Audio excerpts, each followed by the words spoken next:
एक सर्द और खामोश रात थी। बारिश की बूंदें खिड़की से टकराकर एक अजीब सी धुन पैदा कर रही थी। शहर से दूर घने जंगलों के बीच एक पुरानी हवेली थी, जिसे वीरान हवेली के नाम से जाना जाता था। लोगों का कहना था कि इस हवेली में बुरी रूहें बसती हैं। कोई भी रात में वहां रुकने की हिम्मत नहीं करता था। हमारे 5 दोस्त अर्जुन, प्रिया, रोहित, नेहा और समीर एडवेंचर के शौकीन थे। उन्होंने फैसला किया कि वो इस हवेली का राज पता लगाकर रहेंगे। वो इस बात पर बहस कर रहे थे कि क्या सच में वहां कुछ अजीब है या सिर्फ लोगों का वहम है। अर्जुन, सबसे बहादुर, ने चैलेंज किया, आज रात हम उस हवेली में रुकेंगे और देखेंगे क्या होता है। पहले तो सब हिचकिचाए, लेकिन आखिर में तैयार हो गए। शाम ढलते ही वो अपनी जीप में वीरान हवेली की तरफ निकल पड़े। रास्ता कच्चा था और जीप बार बार उछल रही थी। चारों तरफ घने दरख्त थे जो रात के अंधेरे में और भी डरावने लग रहे थे। जब वो हवेली के पास पहुंचे तो एक अजीब सी खामोशी ने उनका इस्तकबाल किया।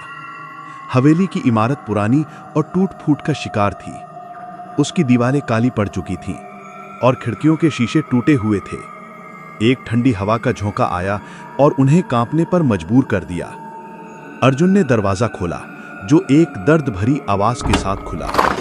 अंदर घुप अंधेरा था और एक पुरानी घुटन भरी बू आ रही थी। उन्होंने अपनी फ्लैश लाइट्स निकाली और अंदर दाखिल हुए। हॉल बड़ा था और उसकी दीवारों पर पुरानी तस्वीरें लटकी हुई थी, जिनमें से कुछ फटी हुई थी। हर तरफ मकड़ियों के जाले लगे हुए थे और धूल की एक मोटी परत जमी हुई थी। भाई, ये तो सच में काफी क्रीपी है, रोहित ने थोड़ी सहमी हुई आवाज में कहा। प्रिया ने उसका हाथ पकड़ लिया। डरो मत, हम सब साथ हैं, अर्जुन ने उसे तसल्ली दी। वो पहले लिविंग रूम में गए। वहां एक पुराना सोफा और टूटी हुई मेज थी। फ्लैश लाइट की रोशनी में सब कुछ और भी डरावना लग रहा था।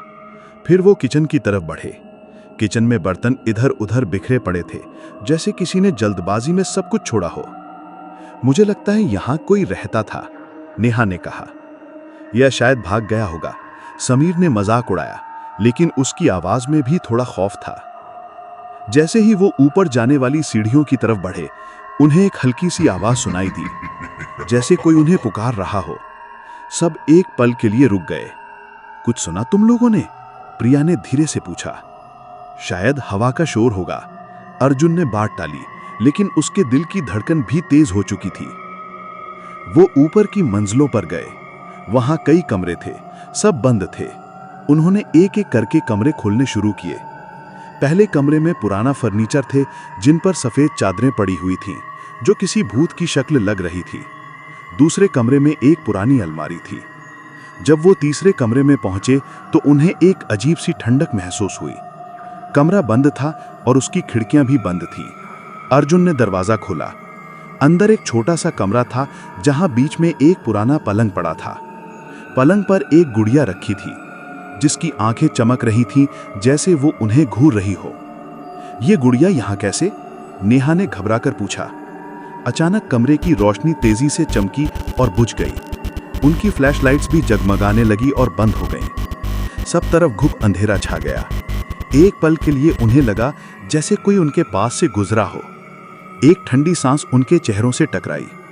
अर्जुन, मेरी फ्लैशलाइट काम नहीं कर रही, प्रिया चीखी। मेरी भी, रोहित ने कहा। अंधेरे में उन्हें दरवाजे की तरफ से एक खामोश सिसकी की आवाज सुनाई दी। फिर किसी के कदमों की आवाज सुनाई दी, जो उनके करीब आ रही थी। उन्हें महसूस हुआ जैसे किसी ने उन्हें छुआ हो। भागो, अर्जुन ने जोर से चीखा। वो सब दरवाजे की तरफ लपके, लेकिन दरवाजा अपने आप बंद हो गया। उन्होंने जोर लगाया, लेकिन दरवाजा खुला नहीं। अब उन्हें महसूस हुआ कि वो फंस चुके हैं। एक तेज हवा का झोंका आया और गुड़िया पलंग से गिर गई। उसके गिरते ही एक धीमी, दर्द भरी आवाज गूंजी। तुम यहां से जा नहीं सकते। समीर ने एक पुरानी किताब पर नजर डाली, जो पलंग के नीचे रखी हुई थी। उसने उसे उठाया। किताब में हवेली के मालिक रानी देवी की कहानी लिखी थी। रानी देवी एक नेक दिल और खूबसूरत औरत थी, लेकिन उसके शौहर ने उसे धोखा दिया और उसे इस हवेली में कैद कर दिया। उसने वहीं पर दम तोड़ दिया था और मरने से पहले उसने बद्दुआ दी थी कि जो भी इस हवेली में उसकी मर्जी के बगैर दाखिल होगा उसे कभी चैन नहीं मिलेगा। जैसे ही समीर ने कहानी पढ़ना बंद किया, गुड़िया के अंदर से एक तेज रोशनी निकली। कमरे की दीवारों पर अजीबोगरीब साए नाचने लगे। उन्हें लगा जैसे कई आंखें उन्हें घूर रही हों। एक भयानक चेहरा दीवार पर नुमाया हुआ, जिसकी आंखें खून की तरह सुर्ख थीं। ये रानी देवी की रूह है, नेहा ने चीखते हुए कहा। अर्जुन ने हिम्मत करके उस किताब को उठाया और उसमें लिखे आखिरी सफ़े को पढ़ना शुरू किया। उस सफ़े पर लिखा था कि रानी देवी की रूह को सिर्फ तब सुकून मिलेगा जब कोई उसके नाम पर एक दिया जलाएगा और उसके लिए माफ़ीनामा पढ़ेगा। उन्होंने तुरंत अपनी फ्लैशलाइट ऑन करने की कोशिश की, जो अब भी काम नहीं कर रही थी। उन्होंने अपने फ़ोन निकाले, लेकिन सिग्नल नहीं था। रोहित ने अपनी जेब से लाइटर निकाला। हम दिया तो नहीं लाए, लेकिन हम इस लाइटर से रोशनी कर सकते हैं।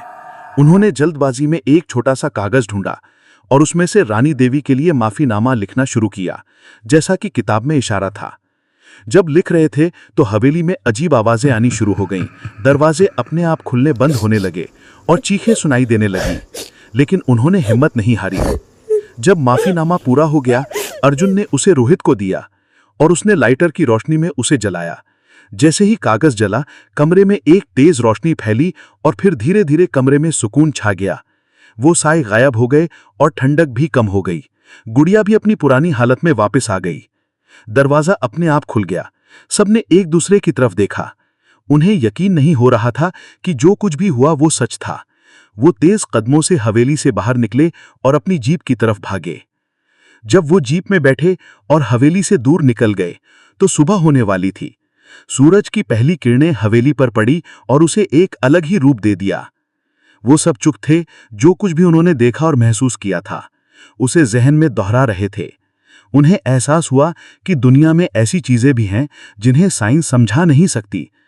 उस दिन के बाद उन्होंने कभी भी किसी ऐसी जगह का मजाक नहीं उड़ाया जहां के बारे में लोग डरावनी कहानियां सुनाते थे। सब्सक्राइब करो साइबर कहानी को मजीद ऐसी ही वीडियोस के लिए।